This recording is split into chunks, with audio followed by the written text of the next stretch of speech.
ಹೈದರಾಬಾದ್ಗೆ ನಾಗೇಂದ್ರ ಅವರ ಬೆಂಬಲಿಗರು ಬಂದು ಸಚಿವರ ಹೆಸರಲ್ಲಿ ಬರಬಾರದು ಅಂತ ಬೆದರಿಕೆ ಹಾಕಿದ್ರು ಅಂತ ಆರೋಪಿ ನಾರಾಯಣ ವರ್ಮ ಅವರು ಸತ್ಯನಾರಾಯಣ ವರ್ಮ ಅವರು ಇದು ಗಂಭೀರವಾಗಿರ್ತಕ್ಕಂಥ ಆರೋಪನ ಮಾಡಿದ್ದಾರೆ. ನ್ಯಾಯಾಲಯಕ್ಕೆ ಬಂದಂತ ಸಂದರ್ಭದಲ್ಲಿ ಆ ನ್ಯಾಯಾಲಯದ ಆವರಣದಲ್ಲೂ ಕೂಡ ಹಲ್ಲೆ ಮಾಡತಕ್ಕಂಥ ಪ್ರಯತ್ನ ಮಾಡಿದ್ದಾರೆ. ಅದು ಇವತ್ತಿಗೂ ಸಹ ನಾಗೇಂದ್ರ ಅವರಿಗೆ ನೋಟಿಸ್ ಕೊಟ್ಟು ತನಿಖೆಗೆ ಬನ್ನಿ ಅಂತೇಳಿ ಕರೆಯೋದಕ್ಕೆ ಧೈರ್ಯ SIT ಮಾಡ್ತಾ ಇಲ್ಲ. ನಿನ್ನೆ ಹೈಕೋರ್ಟ್ ರಾಜ್ಯದ ಉಚ್ಚ ನ್ಯಾಯಾಲಯವು ಕೂಡ ಮತ್ತೊಂದು ಪ್ರಕರಣದ ಉಲ್ಲೇಖ ಮಾಡಿದೆ. ರಾಜ್ಯ ಸರ್ಕಾರಕ್ಕೆ ಚೀಮಾರಿ ಹಾಕಿದೆ. ನೀವು SIT ರಚನೆ ಮಾಡಿ ತನಿಖೆ ಮಾಡತಕ್ಕಂಥ ರೀತಿ ನೀತಿಗಳು ನೋಡಿದ್ರೆ ಅನುಮಾನಕ್ಕೆ ಆಸ್ಪದ ಕೊಡ್ತಾ ಇದೆ ಅನ್ನೋ ಮಾತನ್ನು ಕೂಡ ರಾಜ್ಯ ಉಚ್ಚ ನ್ಯಾಯಾಲಯ ನಿನ್ನೆ ರಾಜ್ಯ ಸರ್ಕಾರಕ್ಕೆ ಚಾಟಿ ಬೀಸಿರ್ತಕ್ಕಂಥದ್ದು. ಸೊ ಒಟ್ಟಾರೆಯಾಗಿ ಈ ಜನವಿರೋಧಿ ರಾಜ್ಯ ಕಾಂಗ್ರೆಸ್ ಸರ್ಕಾರ ಏನಿದೆ, ಏನು ಜನರು ಇಷ್ಟೊಂದು ವಿಶ್ವಾಸವನ್ನು ಇಟ್ಕೊಂಡು ಸ್ಪಷ್ಟ ಬಹುಮತದೊಂದಿಗೆ ರಾಜ್ಯದಲ್ಲಿ ಅಧಿಕಾರಕ್ಕೆ ತಂದ್ರು, ಒಂದೇ ಒಂದು ವರ್ಷದಲ್ಲಿ ಇವರ ಆಡಳಿತಕ್ಕೆ ಬಂದು ಅಧಿಕಾರಕ್ಕೆ ಬಂದ ಒಂದೇ ವರ್ಷದಲ್ಲಿ ಈ ರೀತಿ ಜನರ ವಿಶ್ವಾಸವನ್ನು ಕಳೆದುಕೊಳ್ಳದಿದೆ ಅಂತೇಳಿ ನಾವು ಯಾರು ಕೂಡ ಭಾವಿಸಿರಲಿಲ್ಲ. ಹಾಗೆ ಒಂದು ರೀತಿ ಜನರಿಗೆ ಒಂದು ರೀತಿ ಶಾಪವಾಗಿ ಪರಿಣಮಿಸಿದೆ ಕಾಂಗ್ರೆಸ್ ಸರ್ಕಾರ.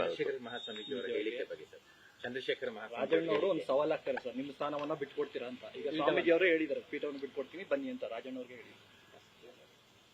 ನಿನ್ನೆ ಸ್ವಾಮೀಜಿಗಳು ಕೂಡ ಹೇಳಿಕೆಯನ್ನ ಕೊಟ್ಟಿದ್ದಾರೆ. ಅದಕ್ಕೆ ಪ್ರತ್ಯುತ್ತರವಾಗಿ ರಾಜಣ್ಣ ಅವರು ಇತರ ಸಚಿವರು ಏನ್ ಹೇಳಿಕೆಗಳನ್ನ ಕೊಟ್ಟಿದ್ದಾರೆ ತಾವು ಕೂಡ ಗಮನಿಸ್ತಾ ಇದ್ದೀರಿ. ಮತ್ತೆ ರಾಜ್ಯದ ಜನರು ಕೂಡ ಚರ್ಚಾ ವಿಷಯ ಆಗಿದೆ. ಜನ ಚರ್ಚೆ ಮಾಡ್ತಾ ಇದ್ದಾರೆ. ಇವತ್ತು ಒಂದು ಕಡೆ ಸರ್ಕಾರ ಅಂತೂ ಜನರ ಪಾಲಿಗೆ ಬದುಕಿದೆಯೋ ಇಲ್ಲ ಅಂತೇಳಿ ಜನ ಪ್ರಶ್ನೆ ಮಾಡ್ತಾ ಇದ್ದಾರೆ.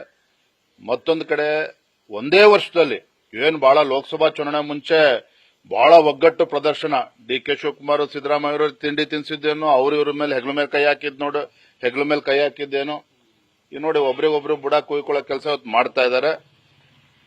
ರಸ್ತೆಯಲ್ಲಿ ನಿಂತ್ಕೊಂಡು ಹೊಡೆದಾಡ್ತಕ್ಕಂಥ ಪರಿಸ್ಥಿತಿ ಈಗಾಗಲೇ ಕಾಂಗ್ರೆಸ್ ಸರ್ಕಾರದಲ್ಲಿ ಬಂದು ನಿಂತಿದೆ.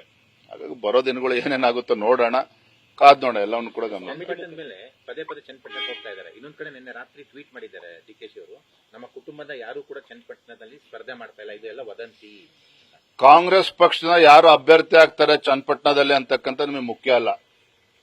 ಯಾರೇ ಅಭ್ಯರ್ಥಿಗಳಾದರೂ ಕೂಡ ನಾವು ಭಾರತೀಯ ಜನತಾ ಪಾರ್ಟಿ ಮತ್ತು JDS ಪಕ್ಷ ಒಟ್ಟಾಗಿ ಚುನಾವಣೆಯನ್ನು ಎದುರಿಸ್ತೇವೆ, ಚುನಾವಣೆಯಲ್ಲಿ ಗೆಲ್ತೇವೆ.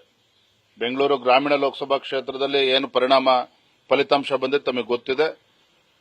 ಚನ್ನಪಟ್ಟಣ ಇರ್ಬೋದು, ಅದೇ ರೀತಿ ನಮ್ಮ ಇತರ ಉಪಚುನಾವಣೆಗಳೇ ನಡೀತಾ ಇದೆ. ಸಂಡೂರು ಇರ್ಬೋದು, ಶಿಗ್ಗಾವಿ ಇರ್ಬೋದು, ಎಲ್ಲವನ್ನು ಕೂಡ ನಾವು ಗಂಭೀರವಾಗಿ ತೆಗೆದುಕೊಂಡಿದ್ದೇವೆ. ಏನಣ್ಣ ನಾವು ಸದ್ಯದಲ್ಲೇ ರಾಜ್ಯದ ಕೋರ್ ಕಮಿಟಿನೂ ಕೂಡ ನಾನು ಕರೆಯೋನಿದ್ದೇನೆ.